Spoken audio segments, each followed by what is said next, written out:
ওম শ্রী পরমাত্মনে নমঃ। ওং শ্রী পরমাত্মনে নমঃ। পরমাত্মাকে নমস্কার করে গীতার যে পর্ব আমরা এতদিন ধরে অধ্যয়ন করে চলেছি, আমাদের মোট ৩৫টি পর্ব হয়েছে। প্রথম অধ্যায় অর্জুন বিষাদ যোগ, যার শ্লোক সংখ্যা ৪৭টি, এবং দ্বিতীয় অধ্যায় ১ থেকে ৩৭ নম্বর শ্লোক পর্যন্ত। এই মোট প্রথম অধ্যায় এবং দ্বিতীয় অধ্যায়ের ৩৭ নম্বর শ্লোক পর্যন্ত আমরা ৩৫টি পর্বে অধ্যয়ন করেছি। সেখানে আমরা প্রত্যেকটি শ্লোকের মূল বিষয়বস্তু, প্রত্যেকটি শ্লোকের অর্থ জেনেছি। আজকে সকলের সুবিধার জন্য একেবারে শ্রীমদ্ ভগবদ্ গীতার প্রথম থেকে যে পর্যন্ত আমরা পড়াশুনো করেছি, তার মানে দ্বিতীয় অধ্যায় সাংখ্যযোগের ৩৭ নম্বর শ্লোক পর্যন্ত আমরা এখন ধীরে ধীরে একবার বাংলাতে মূল অর্থ কি, বিষয়বস্তু কি, অর্থ আমরা একটু জানার চেষ্টা করব। আমরা প্রথমে কি দেখতে পাচ্ছি না, কুরুক্ষেত্রের রণাঙ্গনে দুই পক্ষ, একদিকে কৌরবরা, সেই কৌরব পক্ষে কারা কারা আছে, এবং আরেকদিকে পাণ্ডব পক্ষ অর্থাৎ যুধিষ্ঠিররা, তারা যুদ্ধক্ষেত্রে সমুপস্থিত হয়েছে। এবং ধৃতরাষ্ট্র যখন এই সমস্ত বৃত্তান্ত জানতে চাইছেন, তাকে সঞ্জয় তার সমস্ত কিছু বর্ণনা করছে, এবং দুই পক্ষে কারা কারা আছেন সেটাও তিনি বলছেন। বলে যে বিভিন্ন যে বীর, সেই বীরদের নাম আমরা সেখানে জানতে পাচ্ছি, কোন পক্ষে কোন কোন সৈন্যরা। ধৃষ্টকেতু, চেকিতান, কাশীরাজ, পুরুজিৎ, কুন্তিভোজ, ইউধামন্যু, বিরাট, উত্তমৌজা, সৌভদ্র, দ্রৌপদেয়, এসব নানান সৈন্যরা আছেন কাদের পক্ষে? না, যুধিষ্ঠিরদের পক্ষে। আর দুর্যোধনদের পক্ষে অর্থাৎ কৌরবদের পক্ষে কে কে আছে? না, সেখানে আছে স্বয়ং দ্রোণাচার্য, ভীষ্মকর্ণ, কৃপাচার্য, সমিতিঞ্জয়, অশ্বত্থামা, সৌমদত্তির পুত্র সৌমদত্তি, এই সকল নানান সৈন্যরা সেখানে আছে। যুদ্ধ ক্ষেত্রে নানান অস্ত্রশস্ত্র নিয়ে তারা সমুপস্থিত হয়েছে। এইদিকে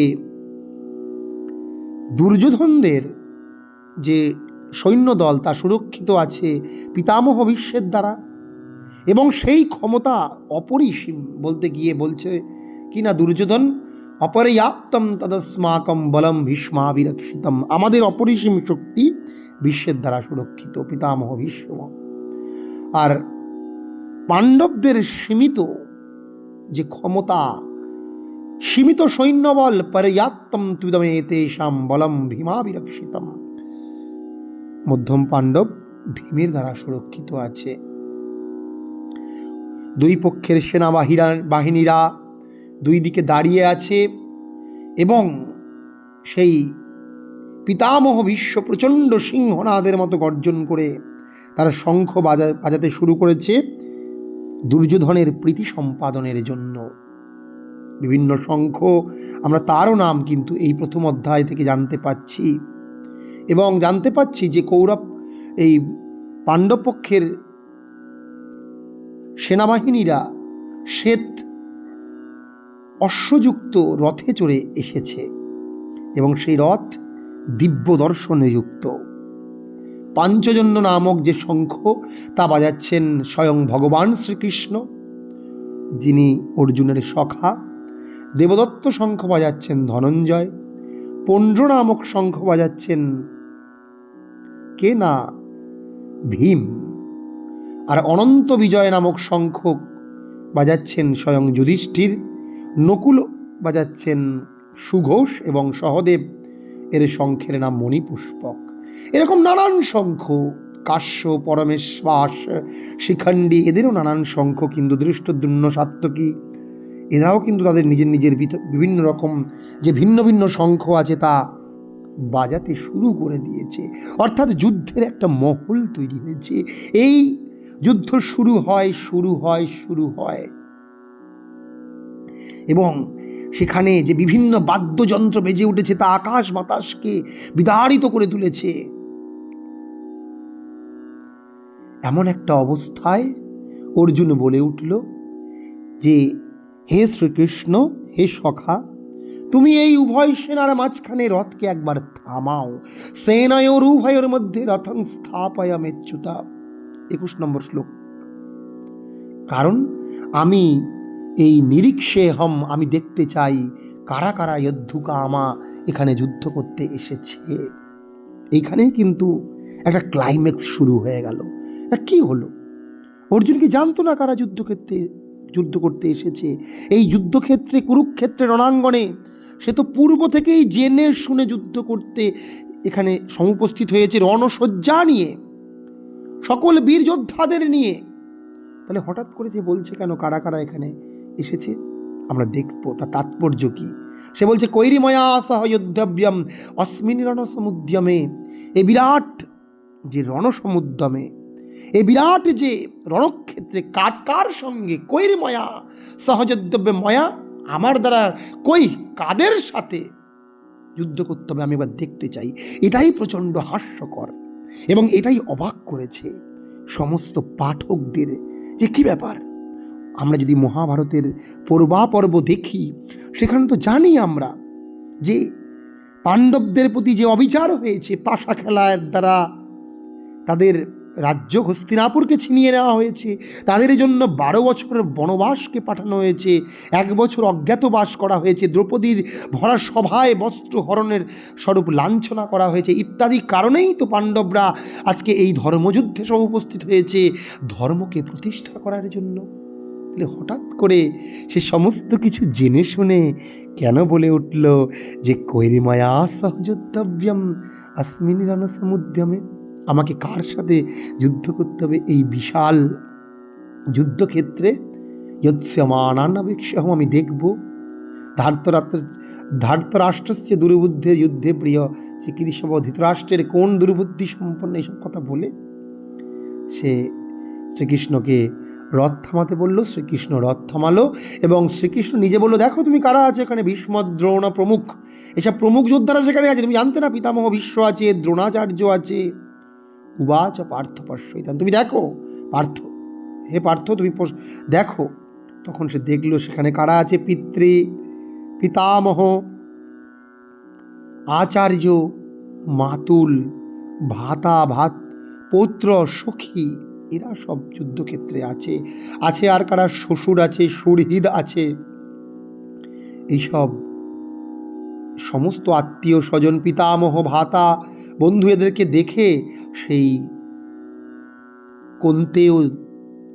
কুন্তিপুত্র অর্জুন কি বলল জানেন? অর্জুন বলে উঠল, অর্জুনা উবাচ কৃপয়া পরয়াবিষ্ট। অর্জুন অত্যন্ত কৃপা এবং বিষিদন্তমিদম, মানে অত্যন্ত বিষাদগ্রস্ত সে হয়ে উঠল।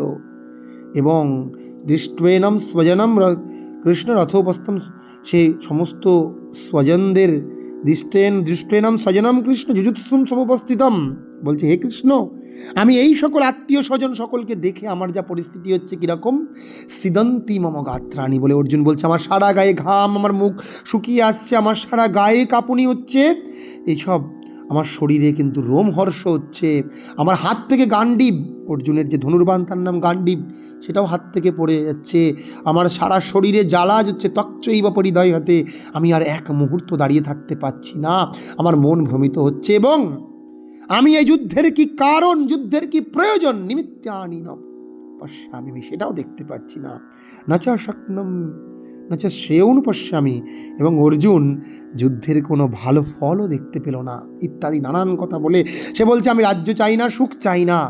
অর্থাৎ অর্জুনের মধ্যে দুর্বলতা, অর্জুনের মধ্যে ভয়, কাপুরুষতা গ্রাস করেছে। সে বলছে নকাংশে বিজয়ম কৃষ্ণ নাচ রাজ্যম সুখানি চ, আমি রাজ্য সুখ কিচ্ছু চাই না, এসব দিয়ে কি হবে, কিম ভোগের জীবিতে নেওয়া, আমি যাদের জন্য এইসব নিতে এসেছি তারাই তো যুদ্ধক্ষেত্রে সমুপস্থিত হয়েছে। এই বলে সে বলল, না আমি এসব আচার্য পিতামহ, পিতা, শ্বশুর, মাতুল, ভাতৃ স্বজন এদেরকে হত্যা করব না, এতান্নান্তুম ইচ্ছামি জ্ঞাতৌপি মধুসূদন বলে 35 নম্বর শ্লোকে সে এই কথা বলে উঠল এবং বলল, নিহর্ত ধার্ত রাষ্ট্রান্ন আমাদের মানে আমাদের কা প্রীতিস্যার জনার্দন, হে জনার্দন শ্রীকৃষ্ণ, তার নাকি কোনো প্রীতি হবে না, কোনো আনন্দ হবে না, বরং পাপমে বা আশ্রয় দাস, মানে আমাদের নাকি পাপ আশ্রয় করবে। এই বলে সে বলল যে না আমি আর যুদ্ধ করব না, আমি এই সব বন্ধু বান্ধব আত্মীয় স্বজন এদের কাউকে হত্যা করব না, কারণ এরা যদি নিজেরাও না বুঝতে পারে নিজেদের ভুল, এরা যদি আমাকে হত্যা করে তাও ভালো, তবুও আমি এদেরকে হত্যা করব না। কারণ কি না সে বলছে এর ফলে কুলক্ষয়কৃত দোষ হবে, অর্থাৎ কুল ধ্বংস হবে, এবং মিত্রদ্রোহে আমি পাপের ভাগিদার হব। পাপের ভাগিদার হলে এই পাপ শুধু আমাকে ধ্বংস করবে না, আমার কুলকে ধ্বংস করবে, আমার বংশের যে নারীরা সেই নারীরাও কিন্তু দুষ্ট চরিত্র হবে। বলছে কি কুলক্ষয়ে প্রণশ্যন্তি কুলধর্মা সনাতনা, সনাতন কুলধর্ম নষ্ট হবে, ধর্মে নষ্টে কুলম কৃষ্ণম অধর্মবিভবত্যুতা ইত্যাদি বলে সে বলল অধর্মাবিভবাৎ কৃষ্ণ প্রদুষ্যন্তি কুলস্ত্রিয়া। 41 নম্বর থেকে বলছে এই অধর্ম উৎপন্ন হলে এখানে কুলস্ত্রীরা দোষের ভাগিদার হবে, তার ফলে বর্ণ সংকর উৎপন্ন হবে, যে সংকর নরকের জন্য, নরককে আমরা অবশ্যই নরক প্রাপ্তি হবে আমাদের, এবং আমাদের পিতামহ যারা মারা গেছেন তাদের আত্মাও শান্তি লাভ করবে না, আত্মারও সদ্গতি হবে না, তারা লুপ্ত পিণ্ডদক হবে, অর্থাৎ তারা পিণ্ড পাবেন না, তারা জল পাবেন না। এই সমস্ত নানা দোষের ফলে সমস্ত জাতি ধর্ম এবং কুলধর্ম উৎসাদ্যন্তে উচ্ছন্নে যাবে, ফলে আমাদের নরকে নিয়তম বাস নিশ্চিত হবে। আমি সব কথা শুনেছি, শ্রীকৃষ্ণকে বলল অর্জুন আমি আর যুদ্ধ করব না। এই কথা বলে সে কি করল না, অর্জুন রথোপস্থ উপাবিশৎ, সে রথের উপর বসে পড়ল। বলল কি না, সে বলল यदि माम प्रतीकारम अशस्त्रम शस्त्र प्राणय ধার্তরাষ্ট্রীয়ারণে হন্যুস্তন্মে ক্ষেম তরম ভবেদ বলেছে। 40 নম্বর শ্লোকে বলছে এর ফলে আমি যুদ্ধ করব না, তার ফলে আমার হাতে অস্ত্রশস্ত্র নেই, ধৃতরাষ্ট্রের পুত্ররা অর্থাৎ দুর্যোধনেরা যদি আমাকে নিরস্ত্র অবস্থায় হত্যাও করে সেটাও ভালো, বরং শ্রেষ্ঠ, কিন্তু আমি কিছুতেই এদের অস্ত্র প্রহার করব না। এই বলে উপমুক্ত অর্জুন সংখ্যে রথোপস্থ উপাবিশস্যের উপর বসে পড়ল বিসৃজ্য শশনম চাপম শোক সংবিঘ্ন মানস, অত্যন্ত শোকাকুল হয়ে সে রথের উপর বসে পড়ল। এরকম একটা পরিস্থিতিতে দ্বিতীয় অধ্যায় সাংখ্যযোগে অর্জুনকে এইরকম তং তথা কৃপয়া বিষ্টমশ্রুপূর্ণা কুলেক্ষরম বিশিদন্তম ইদম বাক্যম উবাচ মধুসূদন। অর্জুনকে এরকম শোক সংবিঘ্ন মানস শোকাকুল দেখে শ্রীকৃষ্ণ তাকে অত্যন্ত কৃপা পরবশ হয়ে, অর্জুনকে অশ্রুসিক্ত হতে দেখে কৃপায় আবিষ্ট হয়ে মধুসূদন শ্রীকৃষ্ণ বন্ধুভাবে অতি মিষ্ট স্বরে যে কথাগুলো বলল সেটা আমরা দ্বিতীয় অধ্যায়ে এখন জানব, 2 থেকে 37 নম্বর শ্লোকের মধ্যে। না, শ্রীকৃষ্ণ আসলে বুঝতে পেরেছেন যে অর্জুনের মধ্যে একটা দুর্বলতা, কাপুরুষতা, একটা হতাশা গ্রাস করেছে। অর্জুনকে এই পরিস্থিতি থেকে তুলতে হলে তার সাথে ক্রূর আচরণ করা চলবে না, তাকে বন্ধুভাবে অত্যন্ত যত্ন করে তার হৃদয়কে ঠিক করতে হবে। বলেই প্রথমে কি বললেন, ভগবান উবাচ কুতস্ত্বা কস্মলমিদম বিষমে সমুপস্থিতম অনার্যজুষ্ট্মা স্বর্গম অকীর্তিকরম অর্জুন। প্রথমে একদম ভগবান শ্রীকৃষ্ণ বললেন এই ঘোর সংকটময় পরিস্থিতিতে, যেখানে ক্ষত্রিয়ের মূল ধর্ম হচ্ছে যুদ্ধ করা, সেই স্বধর্মকে পরিত্যাগ করে তোমার মধ্যে এরকম শোকানল কোথা থেকে এলো, আমি কিছুতেই বুঝতে পারছি না। শ্রীকৃষ্ণ বললেন কি আর এই রকমের মনোভাব তোমাকে স্বর্গলোকে উন্নীত করবে না, পক্ষান্তরে তোমার কি হবে? বরং তোমার সমস্ত যে যশ, সমস্ত যে কীর্তি তা কিন্তু বিনষ্ট হবে। আমরা আজকে সেই কথাই জানবো ৩৭ নম্বর শ্লোক পর্যন্ত ধীরে ধীরে আমরা ধৈর্য সহকারে গীতা শুনবো। প্রথমে তিনি বীরবাণী তাকে দিলেন, ক্লাইব্যাম মাসমগম পার্থ নৈতা ত্বয়ুপপদ্যতে। এ পার্থ, হে অর্জুন, এই ক্লীবতাই দুর্বলতা তোমার সাজে না। ক্ষুদ্রম হৃদয় দৌর্বল্যম ত্যক্ত তিষ্ঠ পরন্তপ। তুমি এই ক্ষুদ্র দুর্বলতা ত্যাগ করে তুমি উঠে দাঁড়াও, তুমি যুদ্ধ করো। অর্জুন বলল, কথম ভীষ্মমহম সংখ্যে, আমি কিভাবে আমার এই যারা পূজনীয় ব্যক্তিগণ, আমি তাদেরকে হত্যা করব, তাদের সঙ্গে প্রতিদ্বন্দ্বিতা করব? কারণ আমার মহানুভব শিক্ষা গুরুদের জীবন হানি করে এই জগৎ ভোগ করার থেকে বরং ভিক্ষা করে জীবন ধারণ করা। আবার অর্জুন কি অবস্থা হয়েছে, কি বলছে, ভৈক্ষমাপি লোকে, এই লোকে আমার ভিক্ষাবৃত্তি অনেক ভালো, বরং তা কিন্তু এদেরকে হত্যা করলে যে যুদ্ধলব্ধ ভোগ তার রক্ত মাখা হবে, তার রক্ত চিহ্নিত হবে, তার ফলে নাকি তার অপযশ হবে। অর্জুন এইসব ভুল, এইসব বিভ্রান্তিকর যুক্তি শ্রীকৃষ্ণের সামনে উপস্থিত করতে লাগলো এবং সে বলল, নচেই তদ বিদ্মা কাতারান্না গরিয় হো, তাদের জয় করা। এবং অর্জুন এতটাই শোকে তার মন দ্বিধাগ্রস্ত হয়ে গেছে, বলছে তাদের জয় করা ভালো না তাদের দ্বারা পরাজিত হওয়া ভালো, আমি কিন্তু কোনোটাই এখন আর বুঝতে পারছি না।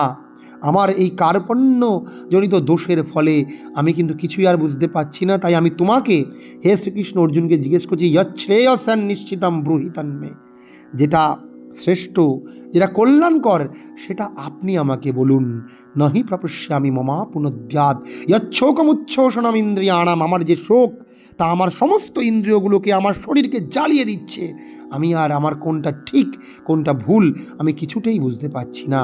এই সব কথা বলে কি করলো না, অর্জুন চুপ করে রইল এবং সে বলল, নজৎস ইতি গোবিন্দম উক্ত্বা তুষ্ণিম বাবুহ। সে চুপ করে রইল, বলল, না আমি যুদ্ধ করতে পারবো না, কারণ কিছু বুঝতে পারছি না। তখন এই রকম পরিস্থিতিতে অর্জুনকে হেসে, প্রহসন্নিব ভারতা, অত্যন্ত হাসি হেসে দুই সেনার মধ্যে এইসব বিষাদগ্রস্ত কথা শুনে শ্রীকৃষ্ণ যা বললেন, প্রথমেই বললেন, তুমি তো প্রজ্ঞাবাদাংশ ভাষসে, তোমার কথাগুলো শুনে মনে হচ্ছে যেন তুমি বিরাট জ্ঞানী, কিন্তু অস্বচ্ছ আনন্য শৌচস্তম, তুমি যে বিষয়ে শোক করা উচিত নয় সেই বিষয়ে শোক করছো। যারা পণ্ডিত ব্যক্তি তারা কিন্তু গতাসুংশ্চ, যারা পণ্ডিত ব্যক্তি তারা কখনোই জীবিত বা মৃত ব্যক্তির জন্য কখনোই কিন্তু সে শোক করে না, কারণ তারা জানে যে যা মরছে তা হলো দেহ, কিন্তু এই আত্মা তার কখনোই মৃত্যু হয় না। অর্থাৎ সনাতনীরা কখনোই মৃত ব্যক্তির জন্য শোক করবে না, কারণ তাদের কখনোই মৃত্যু হয় না, তাদের বারংবার জন্ম হয়, দেহান্তর প্রাপ্তি হয়। এই বলে বলছেন কি, নত্বে বাহম জাতু নাসম নত্বম নেমে জনাধিপা। এই পূর্বে আমিও, এমন কোনো দিন সময় ছিল না যে সময় আমি ছিলাম না, তুমি ছিলে না, বা এইসব রাজারা ছিল না, প্রত্যেকেই আমরা ছিলাম। আমরা আত্মারূপে ছিলাম এবং আমরা এক দেহ ত্যাগ করে এখন নতুন নতুন দেহ ধারণ করেছি। তাই তিনি বলছেন কি না, দেহিনস্মিন যথা দেহে কৌমারম যেমনম যারা, তুমি জেনে রাখো এই দেহের মধ্যে যেভাবে বিভিন্ন অবস্থার পরিবর্তন হয়, শৈশব, কৈশোর, যৌবন, বার্ধক্য, তেমনি এই আত্মাও শরীর যখন যখন যখন যেভাবে জীর্ণ হয়, রোগগ্রস্ত হয়, এই শরীরকে ত্যাগ করে নতুন দেহ ধারণ করে। পণ্ডিত ব্যক্তি এই বিষয়ে কখনোই কিন্তু শোক করে না, এই কারণ তারা জানে যে এই পরিবেশের মধ্যে যেমন শীত উষ্ণ ইত্যাদি অবস্থার পরিবর্তন হয়, তেমনি আত্মাও এক শরীর থেকে আরেক শরীর ত্যাগ করে। অতএব তোমার কিন্তু কখনোই শোক করা উচিত নয়, বরং শীতোষ্ণ সুখ দুঃখ দাহা, এই শীত উষ্ণ এই বিপরীত পরিস্থিতিতে তোমাকে কিন্তু সংযত থাকা উচিত, তোমাকে ব্যালেন্স থাকা, ভারসাম্য বজায় রাখা উচিত। তুমি এই যে যুদ্ধক্ষেত্রে আত্মীয় স্বজন, পিতামহ, ভীষ্ম এদেরকে দেখে, শ্বশুর মাতুল ভাতৃ দেখে তোমার যে অবস্থা হয়েছে মনের, এটা কখনোই কিন্তু তোমার মতো একজন ক্ষত্রিয় বীরের পক্ষে কাঙ্ক্ষিত নয়। বলে বলছেন কি ইয়ং হীন ব্যথায়ন্তে তে পুরুষং সরসবা সুখ দুঃখম সুখ, কি বলছেন না সম দুঃখ সুখম ধীরম সমৃতত্বায় কল্পতে, বরং যে পুরুষকে এই সুখ দুঃখ, এই রাগ অনুরাগ, শীত উষ্ণ ইত্যাদি বিপরীত পরিস্থিতি বিচলিত করতে পারে না, সেই একমাত্র অমৃত লোকে গমন করে আনন্দ লাভ করে, সেই কিন্তু পণ্ডিত বলে বিবেচিত হয়। কারণ তুমি জানবে না শত বিদ্যতে পাব, যা পূর্বে ছিল না সে কখনোই উৎপন্ন হতে পারে না, বা যা আছে তার কখনো নষ্ট হতেই পারে না। অতএব অবিনাশী তদ্বিদ্ধি, তুমি আত্মাকে অবিনাশী বলে জানবে। তাই তোমার সামনে তুমি যে কৌরবদের দেখতে পাচ্ছ, এরা আসলেই কিন্তু অবিনাশী। তুমি এদেরকে কখনো হত্যা করতে পারবে না, বা এই চিন্তা কল্পনাও করো না। কারণ তুমি যাদেরকে হত্যা করছো তা হলো এদের যে অধর্ম আশ্রিত দেহ, সেই দেহকে তুমি মাত্র ধ্বংস করতে পারবে, কিন্তু বিনাশম অব্যস্য ন কশ্চিৎ কর্তুমর্হতি, এই অব্যয় আত্মার বিনাশ কিন্তু কেউ করতে পারে না। অন্তবন্ত ইমে দেহা নিত্যস্যুক্তা শরীরিণঃ, এই নিত্য শরীরই আত্মার আশ্রিত যে দেহ, তার একমাত্র বিনাশ হয়। এই বলে তাকে আত্মতত্ত্ব উপদেশ দিতে লাগলেন এবং আরও নানান কথা বললেন যে ন জায়তে ম্রিয়তে বা কদাচিৎ, এই আত্মা কখনোই জন্ম হয় গ্রহণ করে না, তার মৃত্যু হয় না। নায়ম ভূত্বা ভবিতা ন ভূয়ঃ, এই আত্মা পূর্বেও কখনো উৎপন্ন হয়নি, এখনো উৎপন্ন হচ্ছে না, ভবিষ্যতেও উৎপন্ন হবে না। আত্মা হচ্ছে কি অজ, অর্থাৎ জন্মরহিত নিত্য শাশ্বত, অয়ম পুরাণঃ, এই আদি অনন্তকাল থেকে আছে। নহন্যতে হন্যমানে শরীরে, এই শরীরও যদি ধ্বংস হয় তবু আত্মা ধ্বংস হতে পারে না। 20 নম্বর শ্লোকে এটাই বললেন। আরও কি বললেন, বেদ অবিনাশীনাম নিত্যম, তুমি আত্মাকে অবিনাশী বলে জানো। এ নাম অজম অব্যয়ম, অব্যজয় অব্যয় বলে জানো। আত্মাকে কখনোই তুমি কিন্তু অনিত্য বলে জেনো না। বলে একটা আবার তিনি উপমা দিচ্ছেন, আবার একটা কম্পারিজন করছেন। তিনি কি, বাসাংসি জীর্ণানি যথা বিহায় নবানি গৃহন্তি নরোপরাণি তথা শরীরাণি বিহায় জীর্ণানি অন্যানি সমজাতি নবানি দেহি। আমাদের যে শরীর, সেই শরীর যেমন পুরনো জীর্ণ বস্ত্রকে ত্যাগ করে নতুন বস্ত্র ধারণ করে, তেমনি এই আত্মাও জীর্ণ, রোগগ্রস্ত, পীড়িত, অধর্মাশ্রিত শরীরকে ত্যাগ করে নতুন শরীর ধারণ করে। নৈনাম ছিন্দন্তি শস্ত্রাণি, আত্মাকে শস্ত্র দিয়ে ছেদন করা যায় না।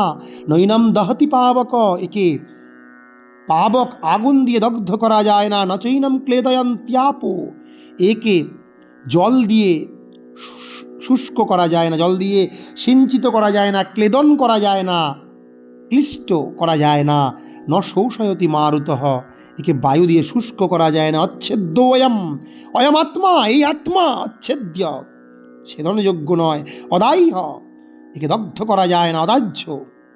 অয়ম অক্লেদ্য অশস্য এবচ, অর্থাৎ এ কখনো ক্লিষ্ট হয় না, সিঞ্চিত হয় না, অশস্য, কখনোই এ শুষ্ক হয় না। অব্যক্ত অয়ম অচিন্ত অয়ম, এই আত্মা অব্যক্ত, এই আত্মা অচিন্ত, একে চিন্তা করা যায় না। ইন্দ্রিয় মনের অতীত, নতত্র চক্ষুর গচ্ছতি ন বাগ গচ্ছতি ন মন, কেন মনীষীতে বলছে সেখানে চক্ষু কর্ণ নাসিকা জিহ্বা এসব ইন্দ্রিয় দিয়ে একে কোনোদিন অনুভব করা যায় না।